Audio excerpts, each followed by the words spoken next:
Hello, fellow Toastmasters and our honored guests. I had the pleasure of evaluating Bonnie, and I absolutely loved your speech.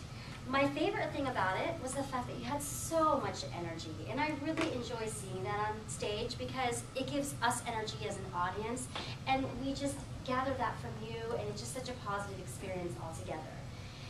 I evaluated you on a couple of things. One is what I like best, and next are things that left me feeling, wow, I could really learn something from you. And I also put in little opportunities of improvement, and also how you ended your speech, because that's also a very point of impact for your audience. So even though this was your first speech, you had a lot of structure in there, and I really appreciate that, because it's easier to follow somebody that has structure.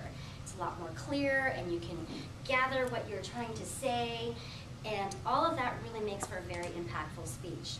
And I also appreciated how Bonnie really threw in her personal life in there. She put herself out there, and so many of us are afraid to put ourselves out there, and it comes so easily to you, and that's really a wonderful trait to have, because it shows that you're strong, and I really appreciate seeing that. When you inserted your symbolic things like jumping off the cliff, I think that just gave your speech even that much more depth. And this is where I thought you may have been able to improve a little bit, because that is such a great gesture to, you sit and you run and you jump off, So I think that would have been a great opportunity to just bring out that energy even more and show us how you did it, because that would have, really, wow.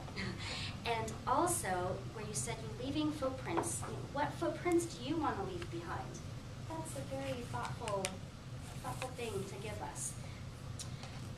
Also, when you mentioned the beautiful art pieces that you saw in Europe, how symbolic is that as well? Something that you create from within, you see it on canvas, you put it out there. I think that is symbolic of your life, how you like to live your life. Another opportunity I found for gestures are you backed up a little bit, and you are still new at this, so eventually you will learn that you do not have to back up, because it kind of shows us, oh no. If you're going to make gestures, go forward.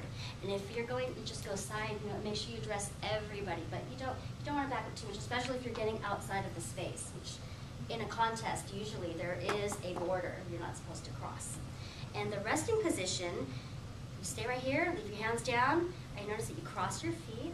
Well, you don't have to do that, but you'll learn that in time. I think you're well on your way to becoming an excellent Toastmaster, and I am really looking forward to seeing more, Bonnie. I love your passion. It came through. Your title was perfect, and I'm looking forward to a really good